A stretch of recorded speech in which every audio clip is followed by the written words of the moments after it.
Temas de hoje: problemas de sempre. Richard Simonetti. Arroz e feijão.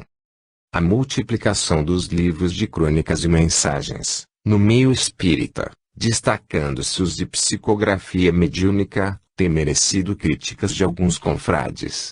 Entendem eles que obras assim não oferecem nenhuma contribuição marcante, por serem repetitivas, detendo-se quase sempre em preceitos de ordem moral, numa linguagem melíflua. Não há que se negar a importância de iniciativas mais avançadas, particularmente as que representem um empenho no sentido de extrapolação dos princípios doutrinários para outros ramos de conhecimento. Profissionais espíritas de todas as categorias, destacando-se os de nível universitário, na medida em que revelam vocação para a literatura, são convocados a esse esforço, a fim de oferecerem uma visão espírita do direito, da medicina, da sociologia, da psiquiatria, da astronomia e outras, favorecendo a integração da doutrina espírita no processo histórico e motivando melhor o leitor, por atingi-lo no setor de atividades em que está situado. Devemos reconhecer, entretanto, que a necessidade premente nos tempos atuais não é com acento circunflexo de extrapolação e, sim, de conscientização. Precisamos muito, mais do espiritismo sentido e vivido por seus adeptos do que do espiritismo divulgado, porquanto somente assim ficará demonstrada de forma incontestável e envolvente a excelência de suas lições, com garantia e preservação de seus ideais na edificação de um estilo novo de vida na Terra. Temos aí as razões da proliferação daquele tipo de literatura, onde identificamos a preocupação do plano espiritual no sentido de estimular a vivência espírita apresentando-se como uma espécie de feijão com arroz, que pode ser desprezado pelos de paladar mais apurado, além de constituir o estilo de literatura adequado para estes tempos de agitação, quando os volumes maçudos e sofisticados tendem a transformar-se em simples enfeites de biblioteca. Estribado nestas considerações, oferecemos ao leitor estas páginas, em que procuramos efetuar uma abordagem espírita, em torno de assuntos atuais, que por suas implicações, sempre constituíram motivo de preocupação e não raro de perplexidade para os homens de todos os tempos. Sem o tempero requintado dos mestres e com as limitações do aprendiz, dar-nos-emos por feliz se o nosso feijão com arroz puder oferecer substância para os que têm fome de esclarecimento e conforto. Bauru, junho de 1975. O autor. Os temas de Allan Kardec. Se tratássemos de definir o comportamento do homem comum em 3 palavras que exprimissem suas tendências mais fortes, poderíamos falar em prazer, conforto e riqueza. Poucas pessoas inspiram-se em motivações mais nobres, vivendo em função de eternidade, isto é, cuidando do aprimoramento moral, intelectual e espiritual, com vistas à vida que segue adiante, além do túmulo e muito além das limitações da terra. Por exceção marcante situaríamos Allan Kardec, cujas tendências, a evidenciarem sua elevada posição espiritual e sua condição especial de missionário, poderiam ser resumidas na máxima que ele próprio situou como roteiro da ação espírita em favor de um mundo melhor: trabalho, solidariedade e tolerância. O primeiro tema enseja considerações especiais. Neste mundo de inversão de valores, em que vivemos, uma das ilusões mais arraigadas no homem, causa principal de grande número de suas aflições e males, e a de confundir felicidade com inatividade, paz de espírito com ausência de responsabilidade.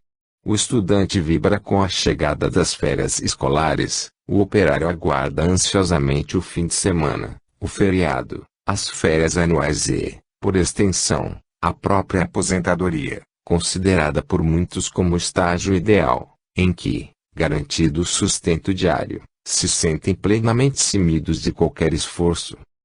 Por paradoxal que pareça, pessoas a que se desdobram em múltiplas atividades, buscando alcançar no menor prazo possível uma condição financeira que lhes possibilite a felicidade de não fazer nada. Tão arraigada está essa ideia no espírito humano, que a própria escatologia das religiões ortodoxas nos apresenta o céu como uma região de beatitude, onde as almas eleitas se comprazem no descanso eterno. Num universo dinâmico, onde tudo vibra em sinfonia de movimento e progresso, desde as formas rudimentares de vida às mais altas expressões de espiritualidade, eis o homem, situado no mais alto estágio da evolução biológica, querendo subverter a ordem natural, confundindo a estagnação da indiferença com a felicidade. O fato de esse comportamento constituir-se numa aberração diante do dinamismo que vibra na criação nos permite compreender o porquê de sua crônica infelicidade. Ele vive descompassado em relação à vida, como alguém a dançar fora de ritmo. Kardec levanta-se, diariamente, às 4h30 da madrugada, empenhando-se com todo o ardor em suas atividades, desde o tempo em que exercia as funções de professor e pedagogo. Manteve esse padrão na codificação da doutrina espírita, consciente das enormes responsabilidades que pesavam sobre seus ombros e da exiguidade de tempo para a gigantesca tarefa que lhe competia realizar.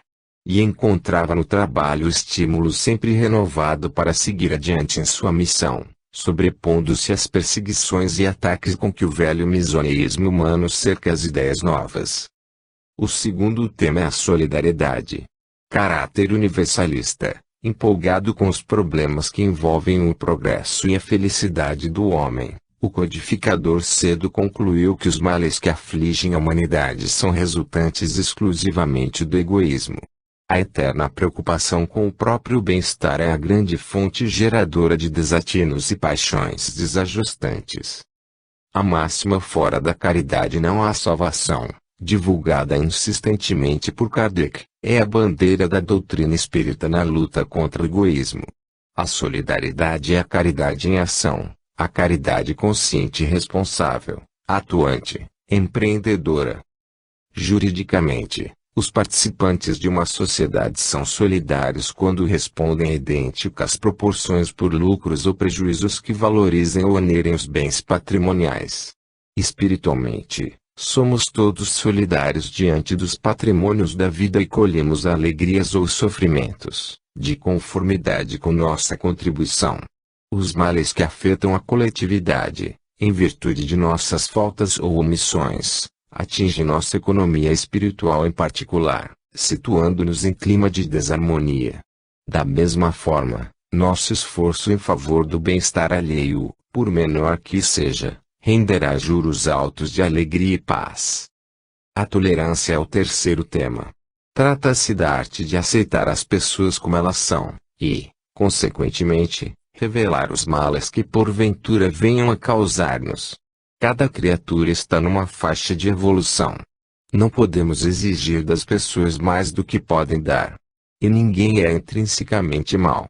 Somos todos filhos de Deus. É interessante destacar que em qualquer relacionamento humano as pessoas tendem a comportar-se da maneira como as vemos. Identificar pequenas virtudes é uma forma de desenvolvê-las. Estar sempre a apontar mazelas e imperfeições e simplesmente exacerbá-las. A obra de Kardec é profundamente marcada pela tolerância, particularmente em questões religiosas, advindo daí sua recomendação para que os espíritos não se preocupem em fazer proselitismo. E revela seu comportamento, em face dos ataques e críticas, quando me sobrevinha uma decepção ou contrariedade qualquer, eu me elevava, pelo pensamento, acima da humanidade e me colocava antecipadamente na região dos espíritos. Desse modo, desse ponto culminante, as misérias da vida deslizavam sobre mim sem me atingirem. Tão habitual se me tornara esse modo de proceder que os gritos dos maus jamais me atingiram. Ante as responsabilidades resultantes do conhecimento da doutrina espírita, que nos convida a superar a temática de vulgaridade e imediatismo que caracteriza o comportamento humano, em larga maioria, a máxima vivida por Kardec apresenta-se como roteiro abençoado de uma ação espírita consciente, capaz de esclarecer e edificar os corações com a forma irresistível do exemplo. O velho triângulo. A jovem inconsequente apaixona-se perdidamente pelo rapaz e percebe que é correspondida. No entanto, ele casado e, até conhecê-la, sempre vivera relativamente bem com a esposa e 3 filhos. Cedendo à mútua atração, estabelecem uma ligação extraconjugal. Mas, embora empolgados pelo domínio das sensações, não são felizes.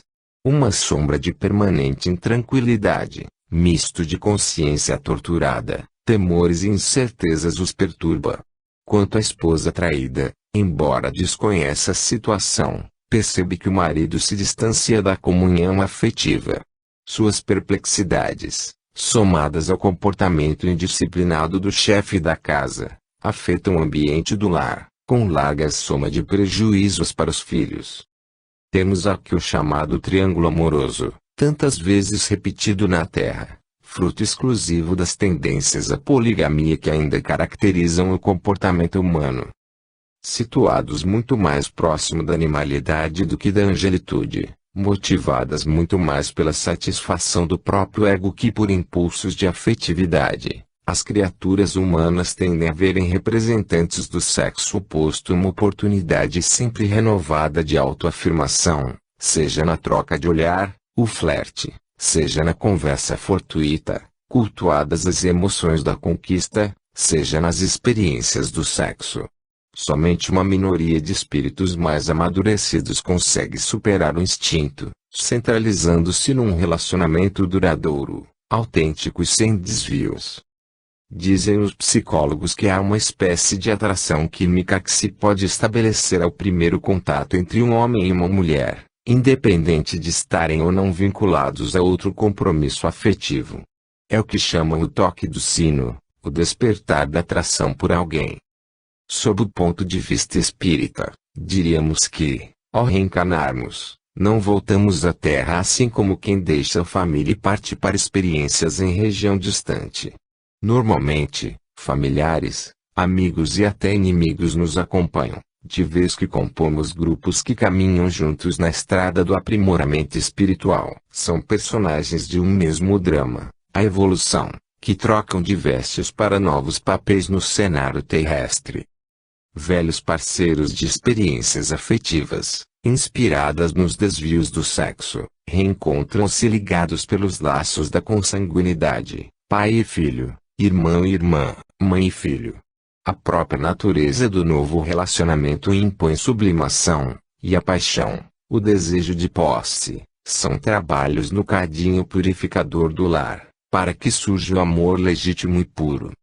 Poderá ocorrer, também, que o reencontro se dê fora do lar, como de estranhos que se vissem pela primeira vez e instintivamente sentissem mútua atração. Muitos acabam traindo compromissos matrimoniais e partem para perigosas aventuras.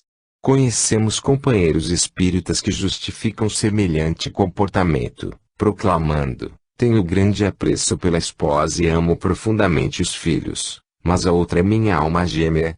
Reencontrei-a e não posso viver sem ela. Além de desertores, cometem a disfarçatez de distorcerem princípios espíritas para justificar seus desatinos. O Espiritismo é bastante claro ao demonstrar que o reencontro de afeiçoados e desafetos do passado, no lar ou fora dele, não se apresenta jamais como apelo irresistível à inconsequência e, sim, como oportunidade renovada de buscarmos nossa edificação espiritual, seja perdoando ao inimigo de ontem, seja envergando um irmão ou uma irmã representante do sexo oposto por quem sintamos atração, sempre que a vida nos houver situado em outro compromisso afetivo. Nesta circunstância, impõe-se com veemência a necessidade daquele orar e vigiar recomendado por Jesus. Sempre que o homem ou a mulher não resistem ao apelo do passado e partem para ligações extraconjugais, fugindo do dever, forma-se um clima de perturbação que gera sofrimento e desequilíbrio para todas as pessoas envolvidas. Lembrando ainda Jesus, dessa situação os responsáveis não sairão sem choro e ranger de dentes. Hoje tecem teias de sedução e prazer em que se deleitam. Amanhã, entretanto, reconhecerão desolados que apenas embaraçaram o fio do destino. Amor livre. Um dos temas em evidência, na atualidade, e o amor livre, a união entre o homem e a mulher, sem nenhum vínculo sério, sem compromissos em relação ao futuro e, consequentemente, sem cogitar de matrimônio filhos. Embora alguns espíritos mais lúcidos, dentre os que debatem o assunto, demonstrem o perigo de abolir-se o instituto da família, selado pelo compromisso do casamento, há uma forte tendência, particularmente nas grandes cidades, para o cultivo do amo livre. Dir-se-ia com mais propriedade sexo livre, já que somente a busca de sensações, na promiscuidade sexual sem responsabilidade, poderia justificar semelhante pretensão.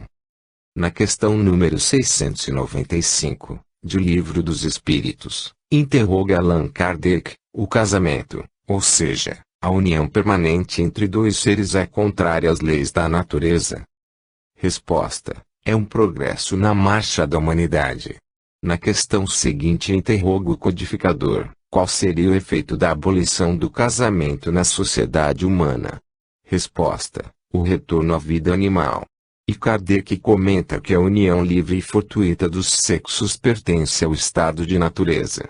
O casamento é um dos primeiros atos de progresso das sociedades humanas, porque estabelece a solidariedade fraterna e se encontra entre todos os povos, embora nas mais diversas condições. E acentua, a abolição do casamento seria, portanto, o retorno à infância da humanidade e colocaria o homem abaixo mesmo de alguns animais que lhe dão exemplo de uniões constantes. Todo anseio mal orientado de liberdade, ainda que pretendendo inspirar-se em nobres ideais, acaba por levar à manifestação de impulsos primitivos da personalidade humana. O amor livre é com acento circunflexo uma tentativa de retorno à poligamia, estágio superado de evolução. O verdadeiro amor jamais cogita da própria liberdade, pois realiza-se na felicidade do ser amado, em permanente doação. O casamento é um compromisso que lhe dá significado e objetivo. É o supremo crédito de confiança no outro, é a certeza que tem alguém na sua capacidade de fazer o feliz a outro alguém. Ainda que estas considerações pareçam simples poesia, distanciada da realidade, ainda que para muitos os compromissos matrimoniais representem apenas lutas, problemas, dificuldades e sofrimentos, devemos lembrar que o Instituto da Família, selado pelo casamento, é a escola onde fazemos nossa iniciação nos domínios do bem e da virtude. A comunhão fraterna em que se estabelece entre o homem e a mulher que se decidem a enfrentar a vida juntos, ensaiando o afeto e o desprendimento, levando-os a conjugar o verbo de suas ações não mais na primeira pessoa do singular, eu, mas na primeira do plural, nós. O misterioso e sublime amor que brota, espontâneo, em seus corações, ao receberem nos braços um filho, tornando-os capazes de todos os sacrifícios para dar-lhe sustento e garantir-lhe a vida. Todos esses valores, reunidos na bênção do matrimônio que transforma as paredes frias de uma casa em acolhedor lar, representam uma fecundação do espírito para as realizações mais nobres, acelerando sua jornada evolutiva. Podem surgir no reduto doméstico a dissensão e a amargura, o tédio e a mágoa, inspirando nos cônjuges a ideia de que sua ligação teria sido um lamentável engano, estimulando os menos avisados a procurarem a própria satisfação nos domínios do amor livre. É preciso considerar, entretanto, que a grande maioria dos casamentos tem ascendentes espirituais e raízes no passado. As almas reunidas no lar para as experiências em comum são velhos conhecidos. Companheiros de delinquência, inimigos, desafetos, vítima e verdugo, devedor e credor, são expressões usadas para definir as causas geradoras das situações do presente. Apresentam-se, na verdade, por pálidas indicações de inenarráveis tragédias e escuros dramas passionais ocorridos no pretérito, a determinarem o reencontro das personagens no lar para o necessário reajuste. E toda fuga representará sempre transferência do compromisso para o futuro, em regime de débito agravado. E os que tiveram seus lares desfeitos, não obstante os reiterados esforços para manterem a integridade familiar, será lícito procurar em nova experiência? E por que não? A comunhão afetiva é alimento para a alma, é preciso estímulo para árduas jornadas do mundo. Assim como acontece em outros países, chegará o tempo em que o Brasil terá o divórcio, favorecendo corações lesados, com a bênção de novas esperanças. É importante considerar, todavia, que toda experiência nos domínios do sexo, sem responsabilidade, sem antecipação do amor leal e sincero, estabelecendo vínculos sérios com vistas a uma vida em comum, será sempre um retorno às tendências da humanidade, gerando intranquilidade e desequilíbrio. Em qualquer relacionamento humano, particularmente nos domínios do sexo, se esperamos alegria e paz, é preciso que o amor venha primeiro. Para definir o futuro, milhões de pessoas, no mundo inteiro, procuram, todas as manhãs, em jornais e emissoras de rádio, saber se o dia lhes será favorável e quais os acontecimentos em que poderão estar envolvidas.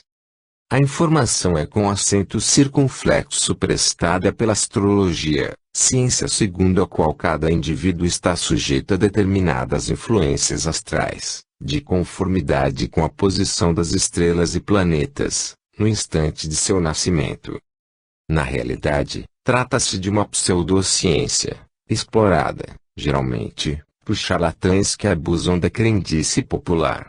Estes cientistas criam os mais fantasiosos sistemas de interpretação astrológica e estabelecem combinações que dão margem a variados prognósticos, de uma forma tão complexa que qualquer falha poderá ser prontamente atribuída a erro de interpretação ou engano na coleta dos elementos de análise. É espantoso observar até onde vai a credulidade humana. Muita gente não toma iniciativa alguma, em negócios, diversões ou questões sentimentais, sem antes consultar o seu horóscopo. Às vezes dá certo. Mas é muito fácil preparar um horóscopo com afirmações assim: evite atritos no ambiente doméstico, as influências astrais não são boas. Cultive com carinho as amizades, visite os amigos e poderá ter uma agradável surpresa. Cuidado com os negócios, deixe decisões importantes para amanhã. Sua saúde permanecerá boa, se evitar excessos. Usando generalizações, não é difícil entusiasmar milhares de pessoas situadas em determinado signo. Em 10 previsões acertaremos pelo menos 5 e alcançaremos grande fama, se houver boa divulgação. Também no terreno psíquico muitos médiuns, à semelhança dos astrólogos, exploram os eternos preocupados com a sorte, revelando um futuro onde há, às vezes, algo de real, mas há, principalmente, muito de tolice. É natural, já que os médiuns que se dedicam a esse tipo de trabalho ou são muito ignorantes e confundem-se com frequência, ou são muito inteligentes e tratam de suprir lacunas nas perspectivas pressentidas, usando a imaginação. Isso sem falar dos charlatães legítimos que iludem descaradamente consulentes ingênuos. Infelizmente, no próprio meio espírita muitos estimam esse tipo de consulta, recusando-se a ver no espiritismo uma revelação transcendente que oferece uma visão mais ampla da vida, preferindo situá-lo por variante da astrologia. Deveriam compreender que o futuro não é traçado de forma rígida. Não há um determinismo absoluto em relação à vida humana, a não ser o da morte. Quanto ao mais, tudo é passível de alteração, de conformidade com o nosso comportamento, até mesmo a hora de partirmos para além-túmulo. Por isso, ninguém melhor que nós mesmos, para definir o que nos espera amanhã. Basta que observemos nossas ações e tendências, porque a vida sempre nos dará no futuro o que lhe damos no presente. E isso não é novidade. Há 2000 anos Jesus definiu o problema ao proclamar, a cada um segundo suas obras. Motivação. Em reduzido grupo íntimo, numa sessão de estudos doutrinários e prática mediúnica, alguém sugere que se fale do carnaval. Acendem-se os ânimos. Empolgam-se defensores e críticos, apresentando opiniões contraditórias. É uma festa perniciosa, comenta o Sr. Cerqueira, velho estudioso do espiritismo. E acentua: o número de acidentes e de mortos registrado nesses dias, somado aos dramas passionais, jovens seduzidas, remorsos desajustantes e as monumentais ressacas que não raro disparam complicadas moléstias, seriam mais que suficientes para justificar a proibição dessa autêntica loucura coletiva. Ora, não exageremos, responde um dos companheiros. Afinal, é uma festa do povo, em que as tensões acumuladas durante o ano se desintegram ante a alegria contagiante dos corações. Mas, Cerqueira emenda rápido. Você diria melhor, alegria artificial das libações alcoólicas, porquanto sem a anestesia da consciência pela bebida, raros se aventurariam a participar do reinado de Momo. Quanto ao pretenso alívio das tensões, há um preço muito alto que o folião paga, além do tremendo desgaste físico, é com acento circunflexo o envolvimento com entidades das sombras. O ambiente dessas festividades é profundamente desajustado, com a presença de espíritos viciados que chegam a promover perigosas obsessões. Muitos jovens fazem sua iniciação nas lamentáveis aventuras com tóxicos nesses dias de exaltação dos sentidos, em que são facilmente envolvidos pelas sugestões das sombras. Se o senhor me permite, interrompe outro defensor do carnaval, não podemos esquecer a questão sintonia. Se eu entro num salão humonístico apenas para distração, sem alcoólicos, sem intenções libidinosas, guardando respeito e compostura, jamais serei envolvido pelo desequilíbrio do ambiente. Sim, rebate Cerqueira, mas, com semelhante comportamento, duvido que se disponha a participar, já que o carnaval é a consagração de inconsequência, diante da qual é quase impossível manter o equilíbrio. Várias opiniões foram emitidas pelos presentes, dividindo-se as tendências, até que, terminado o tempo reservado aos estudos, o dirigente da reunião convidou os companheiros à concentração, ensejando-se a palavra dos amigos espirituais. Pela psicofonia mediúnica manifesta-se Celino, dedicado orientador do grupo, que após os cumprimentos habituais, fala. Apreciamos o interesse de todos pelo assunto. Toda a troca de ideias efetuada com respeito pelo interlocutor e espírito de aprendizado é sempre proveitosa. Devemos considerar, entretanto, que, em base de simples argumentação, sempre conseguiremos justificar, perante nós mesmos, qualquer comportamento, seja o adultério, a violência, a injúria, a mentira, a guerra e também o carnaval. Cada indivíduo permanece em determinado estágio de evolução e tenderá a racionalizar ou ajustar as circunstâncias e as ideias em torno do que considera suas necessidades essenciais como ser humano. Por isso, muito mais importante que as discussões em torno do que deve ou não fazer é o nosso empenho no sentido de nos ajustarmos aos padrões éticos do Evangelho, que exprimem, em síntese, o comportamento mais adequado. Na medida em que a Boa Nova comandar nossa vida, saberemos o que fazer, participando das atividades sociais apenas quando elas puderem fazer parte de nosso empenho em favor de um mundo melhor. Aquele que hoje defende a legitimidade de sua participação em festas mundanas é livre para escolher suas próprias experiências. Mas, na medida em que se integrar na vivência evangélica e se empolgar por seus ideais, fatalmente terá outras motivações. Então seu interesse será o de aproveitar melhor as folgas desses dias, seja emprestando seu concurso numa entidade socorrista, seja compondo uma equipe de trabalho que atenda a famílias necessitadas, seja participando de grupos de estudo em torno de problemas comunitários, sociais ou doutrinários. Essas iniciativas lhe permitirão, de uma forma muito mais eficiente, superar tensões, sem os riscos da inconsequência, e desfrutar de alegria autêntica, sem dramas de consciência e sem ressacas da quarta-feira. Ante a pausa mais longa, um dos ouvintes comenta: suas palavras, irmão Celino, são sempre judiciosas. Vivendo o espírito do Evangelho, certamente teremos motivações mais nobres. Todavia, como efetuar essa substituição de valores? De minha parte, confesso que ainda estou muito preso às festas mundanas, particularmente o carnaval. O problema, explica o orientador, é de seleção e iniciação.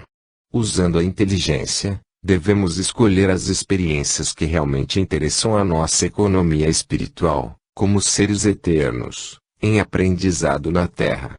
Isto feito, é partir para a atividade em torno dessas experiências. Dentre elas, o Evangelho é a mais nobre e proveitosa, porquanto temos em suas lições o caminho de nossa integração na vida. É a chave de nossa comunhão com Deus. Mas, antes que o Evangelho se torne a coisa mais importante de nossas vidas, é preciso que nos importemos um pouco com ele. Antes que o Evangelho nos inspire atividades mais proveitosas que o carnaval, é preciso que nos disponhamos à iniciação em torno delas. Por isso, não basta trocar ideias. Toda discussão envolvendo problemas de comportamento não modificará de 1 cm nossas tendências, enquanto não partirmos para o campo decidido da ação. Se o Evangelho é o guia de nossas vidas, não percamos tempo discutindo se devemos ou não participar dos festejos de Momo. Quem desejar, que o faça, considerado o clima de liberdade que a doutrina espírita oferece aos seus adeptos, mas busquemos o Cristo hoje, praticando o bem que ele recomendou, para compreendermos depois que nenhuma festa da terra tem condições para oferecer as flores de alegria que colhemos, as bênçãos de conforto, paz e esperança que felicitam nosso coração, quando estendemos as mãos aos nossos irmãos, servindo sempre, em plenitude de vivência evangélica. Despede-se Celino, deixando aos amigos da terra um novo estímulo para que selecionem suas experiências e façam sua iniciação em busca do melhor. Engano de perspectiva. Vasto é o contingente de pessoas que se sentem extremamente infelizes, em virtude de contrariedades que lhes parecem intoleráveis, roubando-lhes a vontade de viver. Afinal, o que significa o termo contrariedade? O dicionário define: oposição à nossa vontade. Pretendemos ir ao cinema, mas uma chuva violenta prende-nos em casa. Queremos ter saúde e nos persegue a enfermidade. Buscamos uma situação melhor se somos acompanhados por eternas dificuldades. Desejamos determinado comportamento da parte do familiar e ele faz diferente.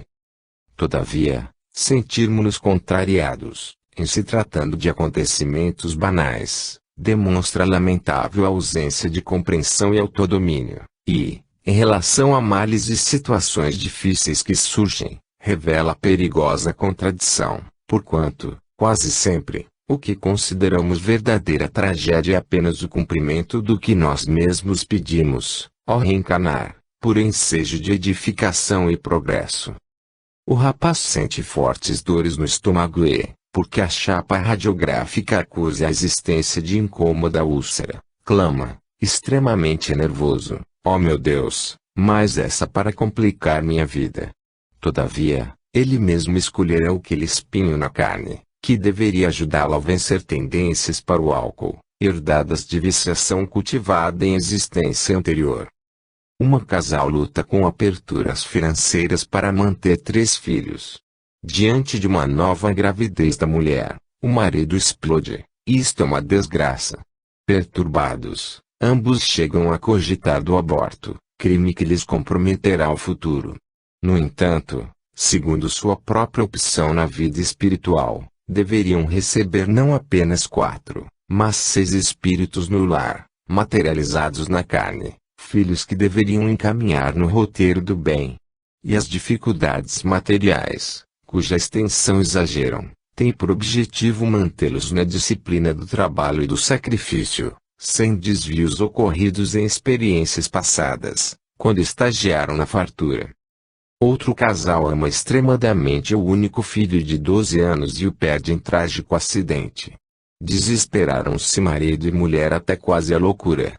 Recusando voltar à normalidade, alimentam-se, durante largo tempo, de amarguras e queixas, cultivando a volúpia de sofrer.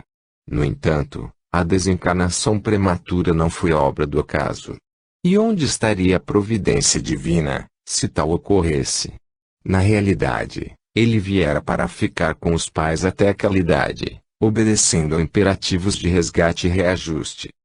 O que ocorre no presente, marcando de forma mais acentuada a existência, não é apenas consequência do que fizemos no pretérito, mas, também, o cumprimento de planos cuidadosamente elaborados na espiritualidade. Não vivemos ao sabor de forças cegas. Por isso, tão absurdo é caminhar pelas estradas da vida com a contrariedade estampada no rosto, quanto o fato de nos irritarmos porque um credor veio cobrar nossa dívida no dia que nós mesmos marcamos. Higiene mental. Neologismo, define o dicionário, é uma palavra nova ou uma palavra velha com significado novo. Neste segundo caso situa-se a palavra fossa, tradicionalmente a cavidade subterrânea onde são jogados detritos. Hoje é usada também para definir um estado de ânimo. É comum alguém dizer, estou numa fossa tremenda, como o que está revelando que se sente profundamente infeliz, deprimido, angustiado. O significado é novo, mas os sentimentos que esse neologismo exprime são muito velhos. Acompanham o homem desde sempre. Com raras exceções, todos estamos sempre às voltas com tristezas e mágoas, nascidas de causas várias, vida difícil e agitada, provações morais e privações materiais, conflitos de convivência familiar, influências espirituais. Fundamentalmente, o que nos atira à fossa não são as circunstâncias citadas e, sim, a nossa atitude interior. É o que está dentro de nós e não o que ocorre exteriormente que nos faz mal. Na verdade, somente somos afetados pelo que vem de fora quando não possuímos valores íntimos que garantam nossa estabilidade emocional. Se, por exemplo, estivéssemos na iminência de uma guerra atômica, capaz de promover o aniquilamento de toda a raça humana, muita gente se apavoraria, e o medo é um gerador terrível de tensões desajustantes que nos precipitam em fossas medonhas. Haveria, contudo, os que conservariam a serenidade. Seriam aqueles que tivessem uma certeza inabalável da existência e providência de Deus e da sobrevivência da alma. Estes raciocinariam com lógica, se tudo for destruído, continuaremos a viver. Somos eternos. E Deus não nos deixará ao desamparo. Se não houver condições na Terra, o Senhor nos dará outro lugar para morarmos. O universo é infinito. Quando os soldados de Ciro, o Grande, estavam prestes a invadir a cidade de Priene, na Jônia, a população preparava-se para a fuga. Homens e mulheres, moços e velhos atropelavam-se, em desespero, tentando salvar seus pertences mais valiosos. Um homem apenas mantinha-se calmo. Era o filósofo Bias, famoso por seus dotes de cultura, moral e virtude. Tão ponderado e íntegro que foi considerado um dos 7 sábios da antiga Grécia. Quando lhe perguntaram qual a carga que deveria levar, ele respondeu, tranquilo, eu trago tudo comigo. Guardava o nobre cidadão seus patrimônios inalienáveis de retidão, bondade e inteligência, que ninguém lhe roubaria. E eram esses valores que lhe permitiam colocar-se acima das inquietações daquela hora e das preocupações com efêmeros bens humanos. Chamaríamos de higiene mental a atividade destinada a fortalecer nosso ânimo, conservando-nos equilibrados e tranquilos. Da mesma forma como o indivíduo se banha e veste roupa limpa, cultivando o asseio, nossa mente deve passar todos os dias por esse processo de limpeza, em que podemos fazer uso de múltiplos recursos. A oração contrita e pura, que garante suprimentos de energias renovadas, a boa música, de acordes suaves e envolventes, a leitura sadia, com temática de nobres valores morais, a conversação fraterna, com abordagem de assuntos construtivos, o filme cinematográfico ou programa de televisão que tragam mensagem edificante, a visita ao campo, o cultivo de flores, o cuidado do lar. Essencialmente, Essa limpeza deve ser fruto do esforço por disciplinarmos nossos pensamentos e ações, combatendo sistematicamente as chamadas arestas de nossa personalidade, aquilo que contraria os mais elementares padrões de ética e estética. Eticamente, seria o esforço por eliminarmos o desculpismo, que nos leva sempre a dizer, sim, cometi esta ou aquela falta, fui grosseiro ou indelicado, resvalei para o vício ou para a licenciosidade porque ainda sou muito fraco e meus problemas são tantos. Somente somos dominados por nossas tendências inferiores na medida em que nos rendemos a elas. Acima de tudo deve prevalecer nossa condição de filhos de Deus e a responsabilidade de agirmos como tais, criados que fomos para a virtude e o bem. Esteticamente, seria o empenho no sentido de mudarmos nossa maneira de encarar a vida, olhando-a com otimismo e confiança, reconhecendo na jornada humana uma experiência valiosa no caminho da evolução, uma aventura magnífica que tanto melhor aproveitaremos quanto maior a nossa disposição em cultivar a alegria e a esperança, a bondade e a compreensão. Parafraseando o Sermão da Montanha, diríamos, bem-aventurados os que sorriem para a vida, porque para eles jamais a vida parecerá triste. A verdadeira importância. O orgulho e o egoísmo, estes dois sentimentos perniciosos, próprios do estágio evolutivo em que nos encontramos, a inspirarem a tendência de analisarmos as situações pelo prisma de nossas satisfações e interesses pessoais, criam as desigualdades sociais. O médico de vasta clientela rica olha com desprezo para o operário mal vestido que o procura no luxuoso consultório, o juiz famoso recebe apressado e distraído o serviçal da limpeza pública, que vem pedir sua orientação para um problema pessoal. O rico empresário recusa-se a considerar a possibilidade de empréstimo para o comerciário que deseja instalar uma banca de jornais e livros. Os problemas que dificultam o relacionamento dos primeiros com os segundos não são simplesmente de apresentação, tempo ou confiança, mas, essencialmente, de orgulho e egoísmo, que geram a falsa impressão de que alguém é mais importante que seus semelhantes, em face de sua posição social, sua cultura ou seu dinheiro. Falsa, porque, observada a questão em seu aspecto prático, de contribuição em favor da sociedade, seria muito difícil considerar mais importante o médico do que o operário. Se o médico sustenta a saúde da comunidade, o operário produz os bens de consumo que garantem a vida comunitária. Será mais importante um juiz que dispensa a justiça do que o servidor que faz a coleta do lixo. Ah! Abençoado funcionário da limpeza pública! Como conceber a vida urbana sem o seu concurso? Será mais importante o empresário que o vendedor de livros e jornais? Se aquele promove o progresso imaterial de uma coletividade, este lhe enriquece o espírito com os valores da cultura e da informação. Num relógio, os ponteiros são importantes. Mostram as horas. Mas, serão mais importantes do que a máquina que os movimenta, escondidas sob o mostrador. E neste delicado mecanismo, composto de centenas de minúsculas peças, qual a principal?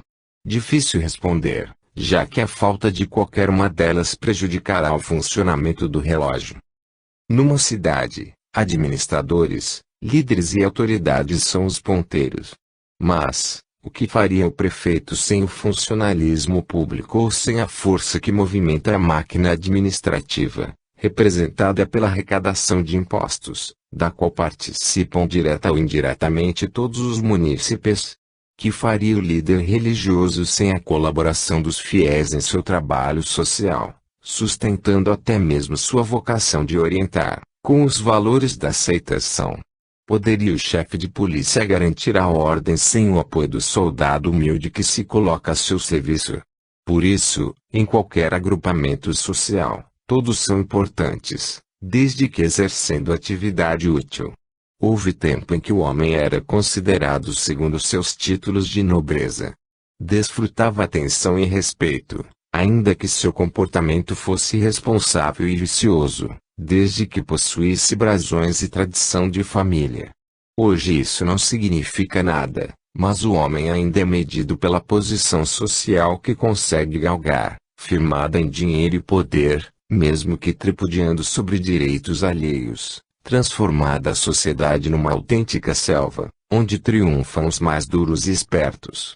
Dia virá em que o homem será considerado unicamente pelo seu empenho em honrar a atividade que escolheu com os valores da dedicação e da honestidade, dando o máximo de si mesmo em favor do progresso e do bem-estar da comunidade.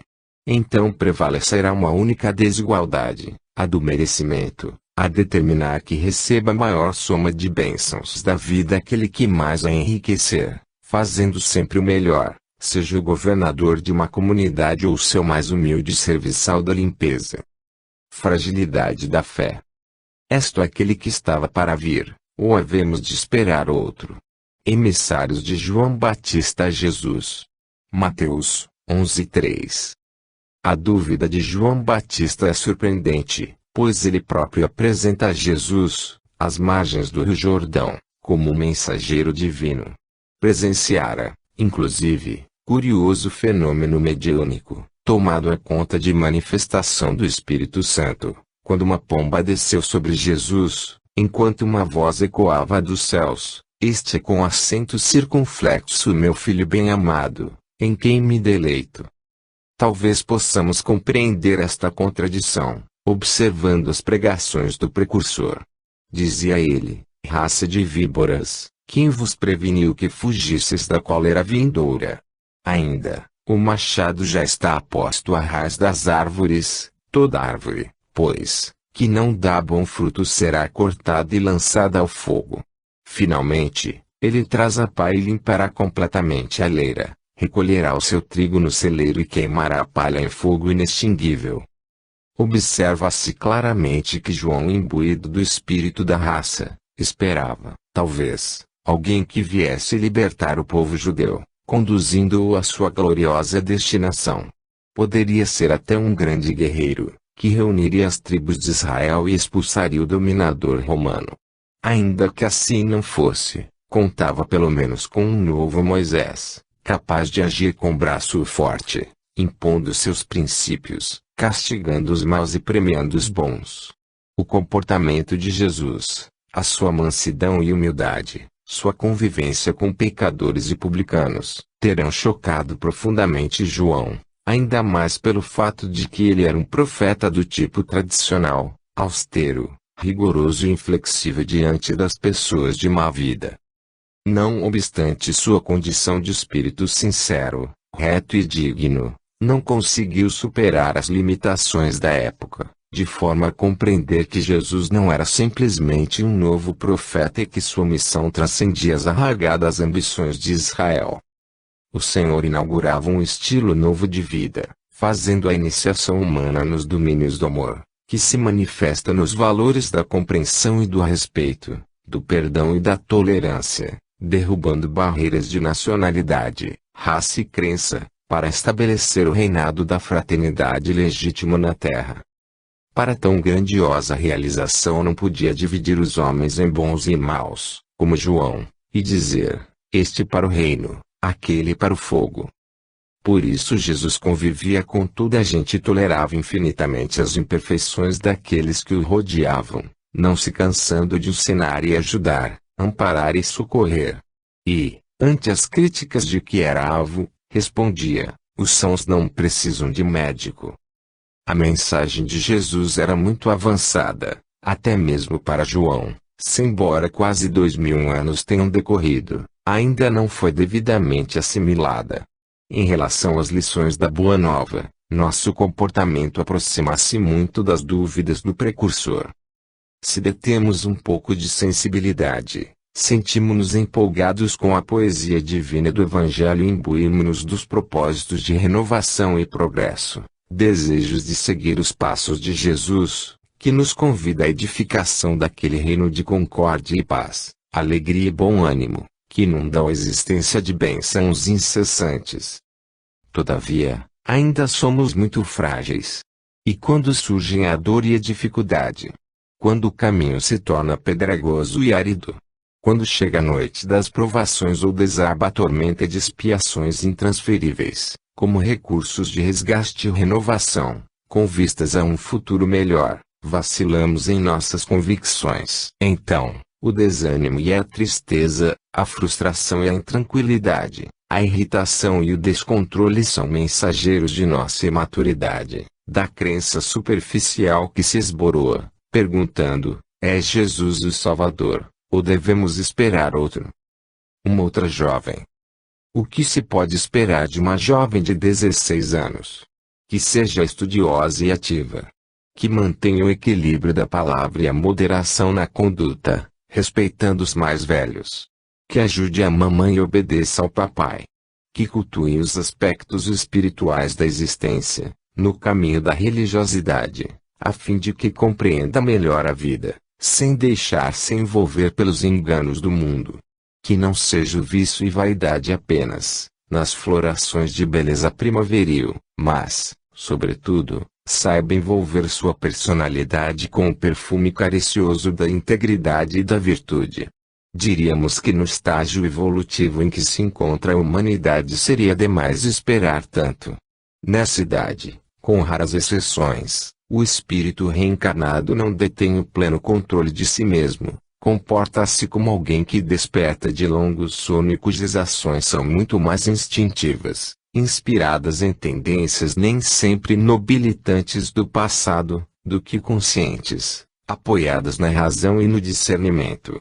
Acresçam-se as reações biológicas que quase sempre afetam a economia psíquica, geradas por glândulas que preparam a mulher, de amanhã, e teremos a profunda instabilidade emocional que caracteriza a jovem de 16 anos.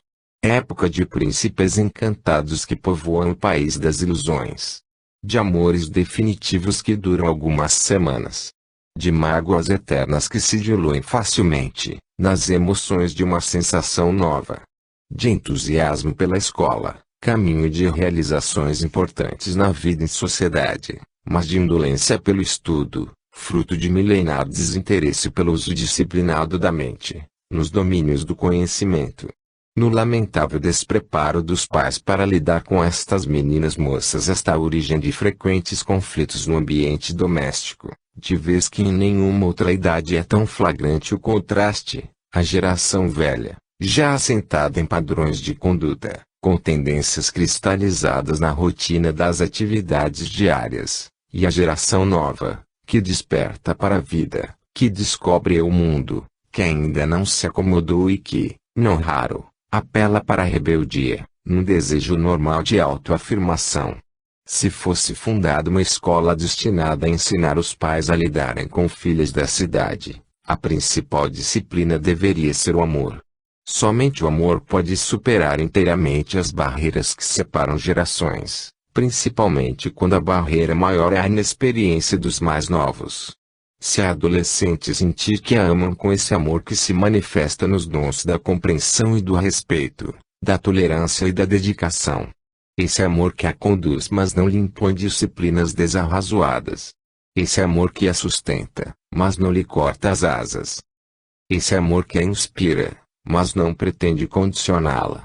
Esse amor que a envolve, mas não a oprime com apego excessivo. Esse amor que a faz sentir que a casa de seus pais é o seu lar, o seu ninho, o seu refúgio, a sua bênção maior.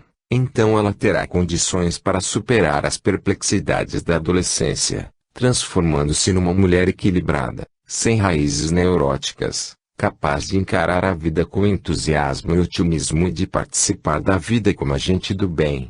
E, se fôssemos chamados a dizer à jovem de 16 anos qual a melhor atitude a fim de que supere até mesmo as limitações de um lar sem amor, lembraríamos uma outra jovem da mesma idade, que viveu na Terra há muito tempo. Uma jovem que não frequentava escolas, não via televisão nem conhecia livros, cujos horizontes intelectuais eram limitados pelas restrições próprias de seu tempo. Uma jovem, portanto, que não possuía noções de psicologia, envolvendo problemas de comportamento ou motivação, mas que, intuitivamente, conhecia a verdade fundamental. Um dia foi visitada por um ser angelical que informou de que seria mãe de um mensageiro de Deus. E o que fez ela? Exigiu sinais reveladores. Sonhou com príncipes encantados. Cogitou de grandezas terrenas. Não. Ela simplesmente ajoelhou-se e, com humildade, pensamento voltado ao alto, falou: Senhor, eis aqui a tua serva. Cumpra-se em mim segundo a tua palavra. A jovem chamava-se Maria, e as Marias de todos os tempos e de todas as idades diríamos que essa submissão à vontade de Deus é fundamental, não só para a preservação do próprio equilíbrio, mas também para o pleno aproveitamento das oportunidades de edificação da jornada humana, com o cumprimento dos planos que fizemos ao reencarnar. Referimos-nos não à submissão passiva de quem aceita o que acontece, acomodando-se na indolência e no alheamento, e, sim, à submissão ativa de quem aceita os pais que possui, a cidade onde mora, os amigos que surgem, as dores, problemas e lutas de cada dia como a soma das experiências necessárias que Deus oferece a todos, mas não aceita a própria imperfeição nem com a mesma se conforma, esforçando-se por vencê-la com os valores do estudo, da autodisciplina e da renovação interior, consciente de que submeter-se à vontade de Deus é ter certeza de que Ele é nosso Pai, que nos reserva um futuro de bênçãos, desde que nos comportemos como seus filhos e façamos o melhor. Filhos adotivos. O casal aguarda ansiosamente um filho. Todavia, embora os médicos garantam que não há nenhum problema físico, o desejo não se concretiza. Sucedem-se alguns meses. Finalmente admitindo que o filho não virá, marido e mulher resolvem adotar uma criança.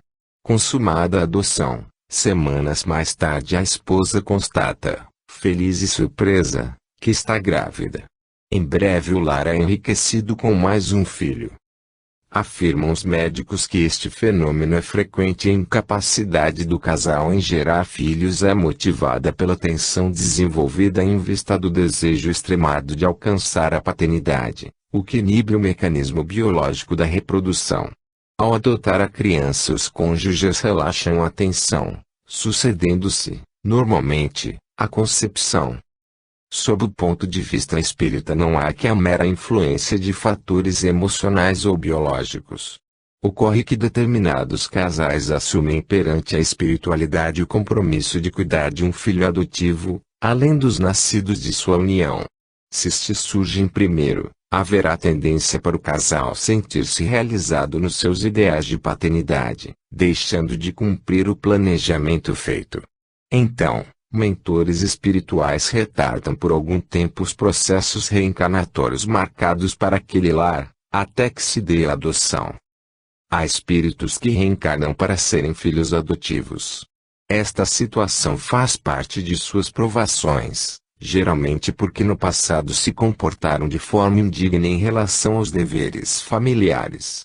Voltam ao convívio dos companheiros do pretérito sem laços de consanguinidade, o que para os espíritos de mediana evolução representa sempre uma provação difícil, destinada a ensiná-los a valorizar a vida familiar.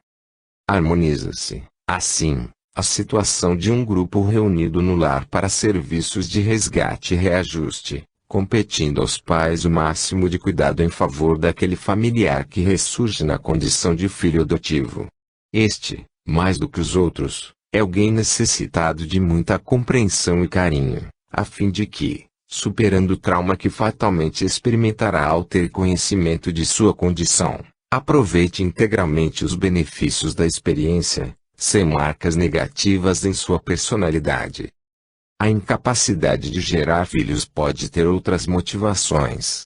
O casal, por exemplo, que em existências anteriores se furtou às emoções de reter junto ao coração um rebento de sua carne, por não desejar problemas, orientando suas ações em termos de egoísmo a dois, preocupados apenas com prazeres e sensações, segurança e conforto, poderá experimentar a angústia da esterilidade.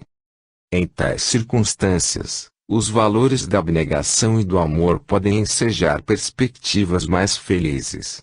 Seria o caso do casal sem filhos que se dedicasse de coração aos órfãos, quer trazendo-os carinhosamente ao convívio do próprio lar, quer participando de instituições destinadas a dar-lhes amparo e assistência. Por terem abraçado filhos de lares alheios, ambos acabariam compensados com a alegria de abraçar seus próprios filhos. Não pretendamos sugerir que todo casal sem filhos os terá, desde que parta para a adoção, quer porque deve receber primeiro o adotivo, quer porque o adotivo lhe dará os méritos